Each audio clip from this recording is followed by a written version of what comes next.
Baik, Assalamualaikum warahmatullahi wabarakatuh. Waalaikumsalam warahmatullahi wabarakatuh. Baik Bu, perkenalkan nama saya Reisha Adel dan teman saya Widya Ningsih, lalu ada Fani Selastri dan Rahmatul Adha. Di sini kami ingin mewawancarai Ibu terkait mata kuliah kami yaitu kegiatan pendukung BK. Jadi di sini Bu, kami ingin bertanya kepada Ibu kegiatan apa saja yang sudah terlaksana di sekolah ini Bu. Baik, terima kasih Ananda semua sudah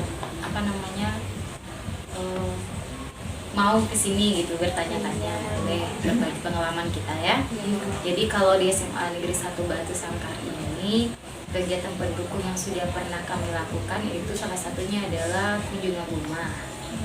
Kunjungan rumah di sini terkait permasalahan anak yang tidak pergi ke sekolah gitu kan.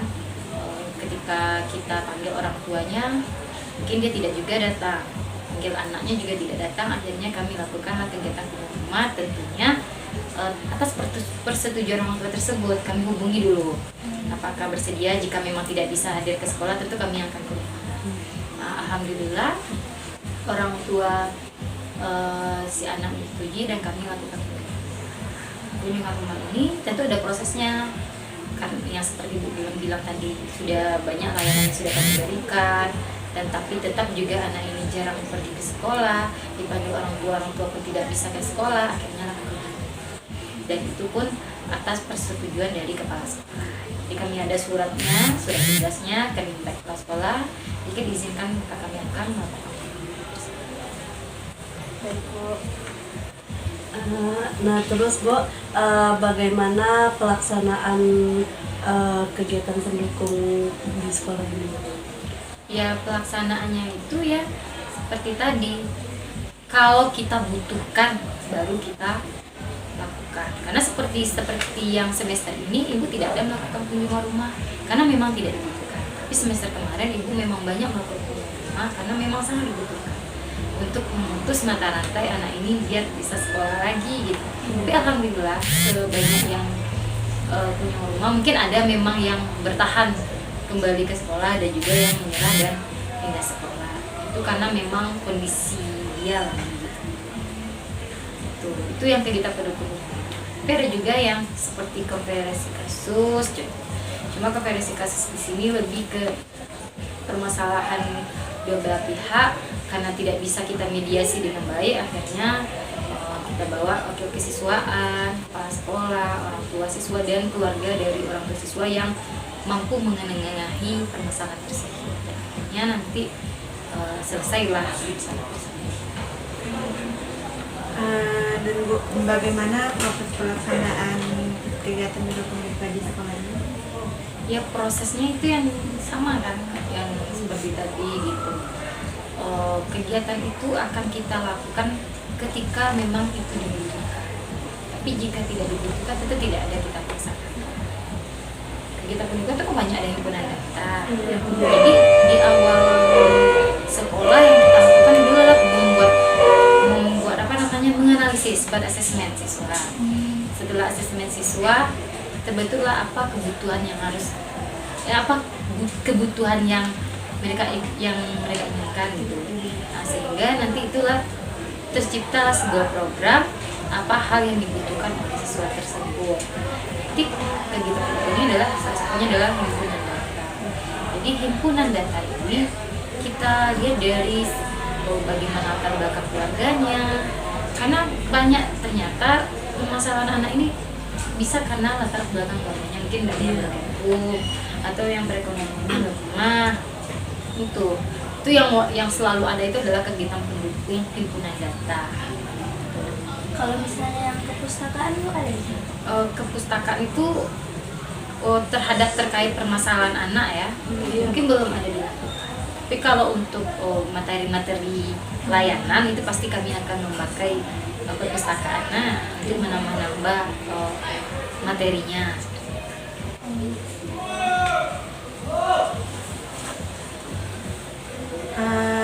Apakah ada kendala yang dihadapi Ibu selama melakukan pelaksanaan itu? Iya, setiap kegiatan pasti ada kelebihan dan kekurangan. Nah, kendalanya adalah memang kalau di sekolah kita ini kan guru BK tidak masuk kelas, ya tidak masuk kelas. Jadi untuk mengenali pribadi anak tersebut, tentu kalau tidak masuk kelas tentu agak sulit.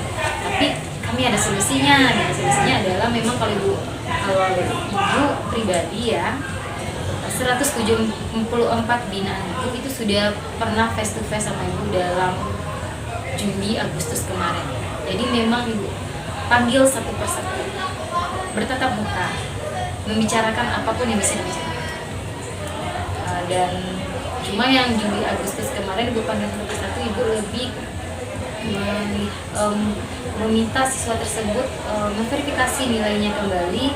Jadi mereka ada kedekatan gitu sama kita kan, sehingga dia tahu kenapa ibu membuat face to face, dan mereka itu satu persatu menyebutkan nilai dari semester 1 sampai semester 4 itu agar mereka paham berapa nilainya sebelumnya, karena ibu mau menempatkan dan menyalurkan kemana mereka ingin kuliah.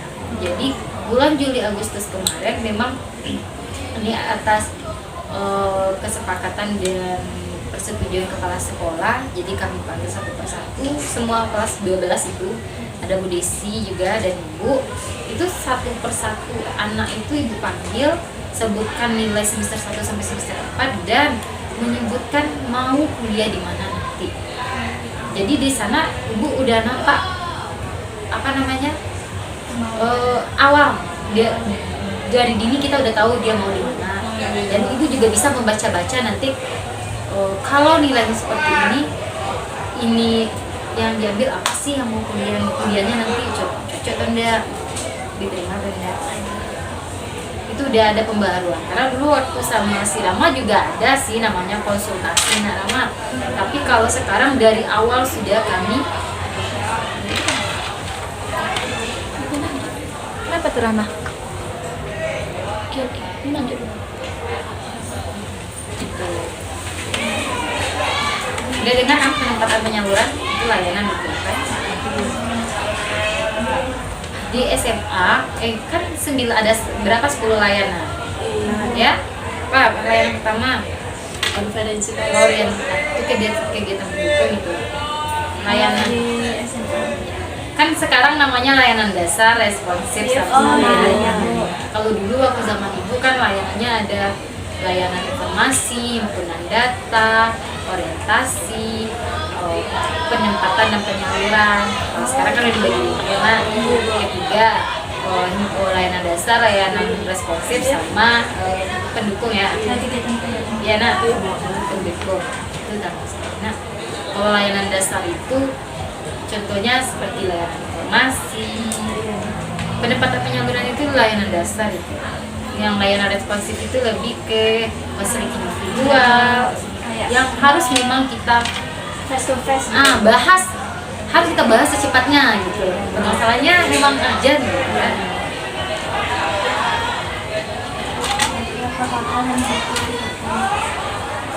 Hal-hal yang mendukung kegiatan tersebut ini dari segi apanya? Orang pihak lain atau ibu kenapa melakukan itu? Ibu kenapa melakukan itu? Hal yang mendukung itu karena memang kita ingin setiap permasalahan anak ini kan ada solusi. Jadi kalau kita biarkan saja dia tidak sekolah, ya seperti tunjangan tadi. Kalau kita biarkan saja mereka tidak sekolah, tentu tidak ada titik tengahnya. Jadi makanya tujuan kami mendatang ke rumah itu untuk memastikan anak ini masih ingin sekolah atau tidak. Tapi alhamdulillah dari beberapa yang dilakukan banyak anak yang ingin melanjutkan sekolah. Karena mereka mungkin memahami ketika kita udah sampai sekolah dia tahu betul banyak orang yang perhatian. Ini sama-sama si Rama ada juga gitu. Tapi dia nggak tahu sekarang dia kan udah kuliah BK baru tahu ya. Jadi banyak hal yang kami lakukan. Tidak hanya kata orang kan iya, mungkin kamu tahu itu ruang BK ini tidak pernah kosong biasanya nak ramah. Ini karena kita ujian aja kan. Iya. Di sini apa harapan ibu sebagai guru BK terhadap sekolah ini? Ya harapan ibu adalah aku yakin setiap permasalahan itu pasti ada solusi. Jadi kita sebagai guru BK kita tidak bisa memaksa anak ini harus seperti ini. Kan kita tahu semua anak itu ada uniknya. Jadi ibu yakini aja setiap keunikan anak ini pasti ada kelebihannya. Jadi kita tidak boleh menjudge dan ibu yakin setiap anak ini memiliki cita-cita di masing-masing. Hanya saja mungkin sekarang lagi masa peralihan atau kesehatan kehidupan efektifnya kita gabung, maka itulah datang kita kan untuk membantu agar mereka bisa menjadi lebih baik lagi dan bisa meraih kesuksesannya di masa mungkin Bu sekian pertanyaan terus juga dari kami salah kata atau salah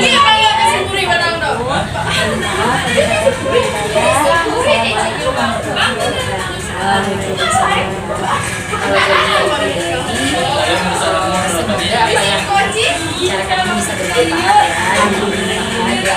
Kemudian kan Anda semua baru belajar ya. Itu makanya disuruh sama dosennya ke sana.